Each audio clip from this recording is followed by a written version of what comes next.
Guys, what's up? What is going on out there today? Hey, it's Brent Abel here, webtennis.com, with another episode of some tennis mindset, mental toughness training under the heading of theory versus reality. Here's what actually works, right? And yours truly with a story from a match I played earlier this year in Naples, Florida. Second round match against a guy, really good player, and a guy who had won a few gold balls before. So I knew that I was, it was going to be a tough match from the get go. And so, look, I jump out to a 4-0 lead in the first set, feeling good. He's missing a few balls, maybe giving me a few free points. And at 4-0, 4-0, I kind of lose my focus a little bit. Been a while since I played a tournament. Not really a great excuse. But he loosened up, started playing better, and the next thing I know uh, is I've lost the first set in a tiebreak, right? Up 4-0, going, serving at 4-love, and I lose first set in a tiebreak. And so what do we do? And what I used to do was super toxic, not great. And yet on this day, I changed my mindset right after that, right after losing the first set. And I want to take you through um, exactly what I did and exactly, well, I'll tell you through first what I used to do that never worked. Um, and that was to get pretty pissy and, little drama boy, kind of like, oh, yeah, blah, blah, this and that. You got to be kidding me. You're such a choker. You're such a loser, blah, blah, blah. That never, ever worked in terms of trying to turn around the match and win it. And on this day, right, 4-0 lead, blew it, tiebreaker in the first set, and I came back and won the next two sets, 2-2. And I want to show you how I did it, or at least how I thought about it, and and you can do the same as well. I mean, anyone can do this. It does take some training, but the first thing that you got to make sure is that anytime you lose a set after you've had a lead and you feel like you've blown it or you feel like you've choked it, right? The last thing you want to do is what I described that I used to do is get all pissy and moany and drama boy. Is that this is an opportunity now to reset. You got to reset mentally, and this is a process. You're going to have what? You're going to have at least 90 seconds after the first set, and sometimes if you take a bathroom break, you get longer than that. That's fine. But this is an opportunity to reset, not get down on yourself. So there's no woe is me, can't feel sorry for yourself. There's no drama, right? There's just no drama. And really what you want to feel is the body language here is huge. Absolutely huge. Not only does it tell yourself, does it tell your brain, hey, everything's cool, everything's all right. We're gonna find a way, we're gonna reset, we're gonna adjust, whatever that is. But it tells your opponent that, okay, look, I'm not worried about this, right? Yeah, I had the lead. Yeah, you somehow came back. Good for you. But I'm going to work through this. This is not over yet. So, body language, got to make sure that you're walking tall and proud and, you got the chest puffed out a little bit, whatever it takes. But you're not all slumped over. You're not showing the world that, that you're hacked off. This is the worst thing ever. Right. We're not going to do that. So, what I did on this day is uh, I went to refill my water bottle. And sometimes there's water on the court itself. In this particular tournament, there wasn't. You had to walk off a couple of courts away to refill your bottle, which was really to my advantage. It gave me an excuse, even if it took longer than whatever's you know, the regular time between sets. So I went over there and got in line. There were a couple of guys filling up their water bottles. I waited in line. But it gave me a chance to get off the court, to get out of that scene that I was just in, right? Where it would be easy to sit there in the court and just, again, woe is me. So I got off the court and I walked by a fellow web tennis subscriber. And he kind of looked at me like a little sheepishly, like, uh-oh. And I just looked at him and I said, hey, man, all good. This is going to be a great fitness opportunity today. I get to, I mean, we're going three. I told him that. I said, we're going three. And I said, if nothing else, this is just going to be a great fitness opportunity today.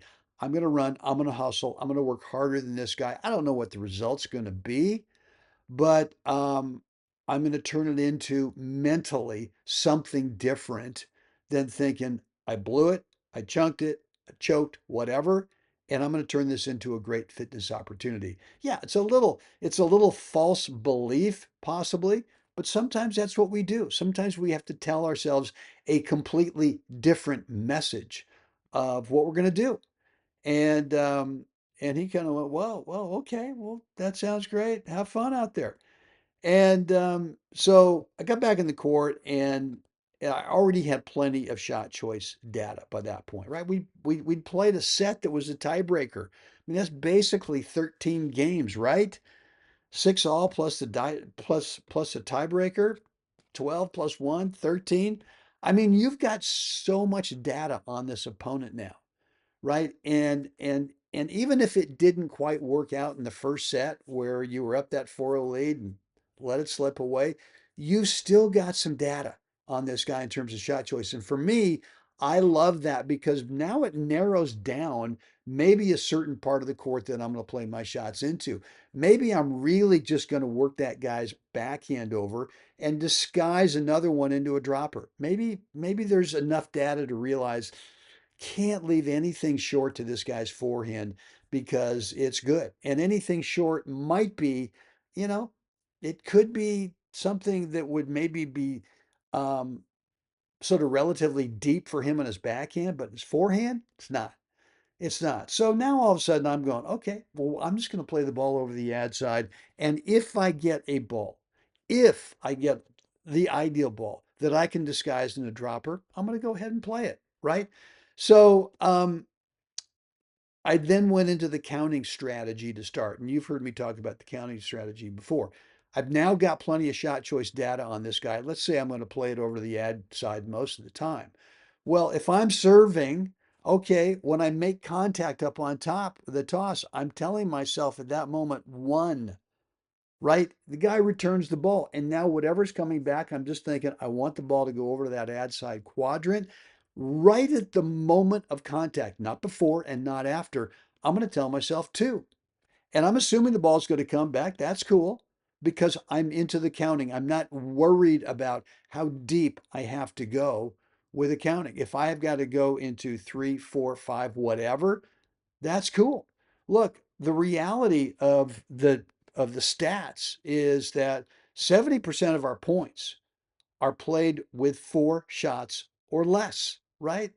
Only about 30% doesn't go longer than that, meaning four shots. The serve is one, the return is two, the server's next shot is three, the returner's next shot is four.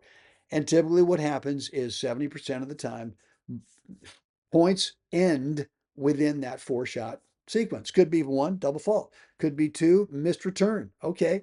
Could be three, you hit a winner or you miss a shot, and so on.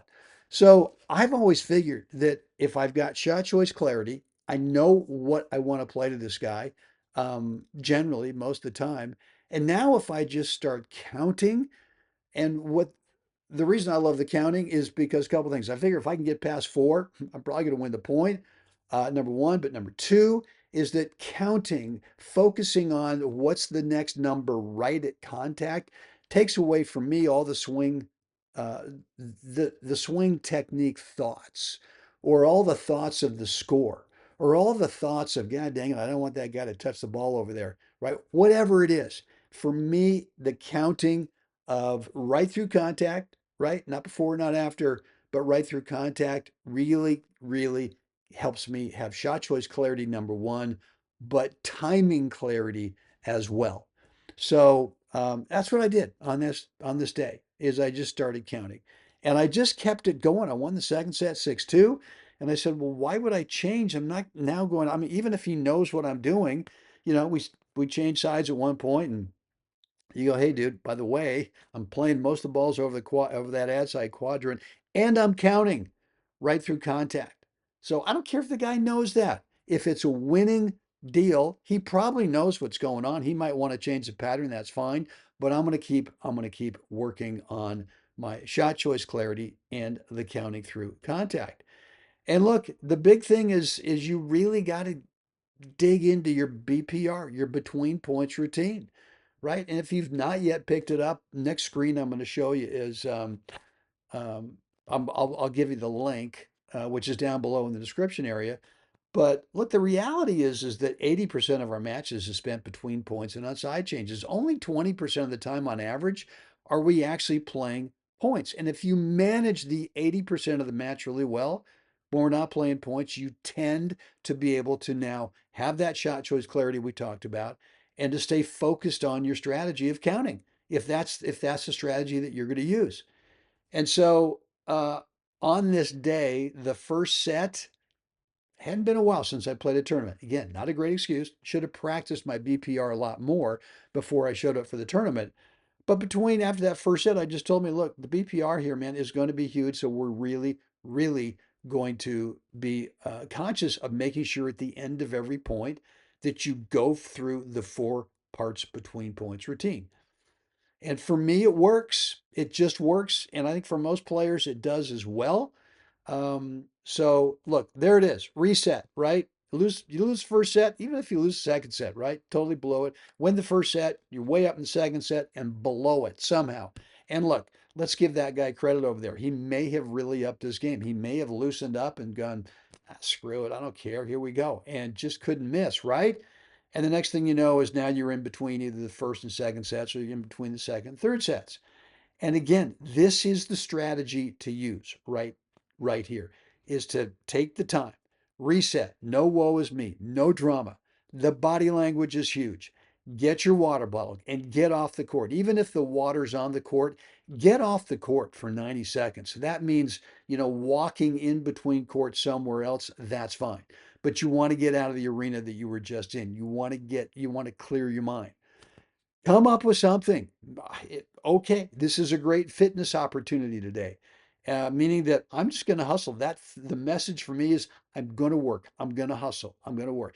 I may not end up winning the match. And look, uh, if we're if we're winning every stinking match, we're sandbagging. Come on. You're never going to win each and every match, right? So it would be normal that you would come up with the greatest strategy of all time, and it might not work out on that day. And that's just the reality of playing, tennis, tournament tennis, or league tennis, or serious practice match tennis, right? Plenty of shot choice data at that point, especially if you lose the second set, having won the first set. My God, you've got so much data on this guy. You know what to do. You know what your shot choices should be. Counting strategy to start. I love it. It just works. It just gives me some clarity on what not to think about, if that's the best way to determine. I just think about when's the timing? When am I going to say the next number through contact? And it gets me out of all swing tech thoughts or any kind of, oh, I got to win the point now. I don't want to stay in the point. It just eliminates all those thoughts for me, all those stress types of things. And then just dig into your between points routine. All right, guys, look, hope this has been helpful today. Um, as I said, mental toughness happens between points, right? That 80% of the match is when you really build mental toughness, especially when things aren't going well, right? It's too easy to mismanage that 80% of the match when some of that match is not going great. And typically, if you're playing a guy who's right at your skill level, or close to it, there's going to be times in that match, points, games, maybe a set where that guy, he's good. He's right there at your skill level. He's going to require, because he may go on a hot streak for 2 minutes, 5 minutes, 10 minutes, 15 minutes, whatever, that you've got to manage your BPR, your between points reality. Right down below is the link that will take you there. I want you to get signed up if you haven't done it. It's a 9-minute free video that you will get immediate access to. So, guys, yeah, hope this has been helpful today. Want to hear from you. What's on your mind? Right down below in the comments area. Any comments, any questions, any feedback, remarks, whatever you got, let me know. And as always, it's right now time. We got to get We got to get out there. We got to help someone else have a great day. Guys, I'll see you again next time.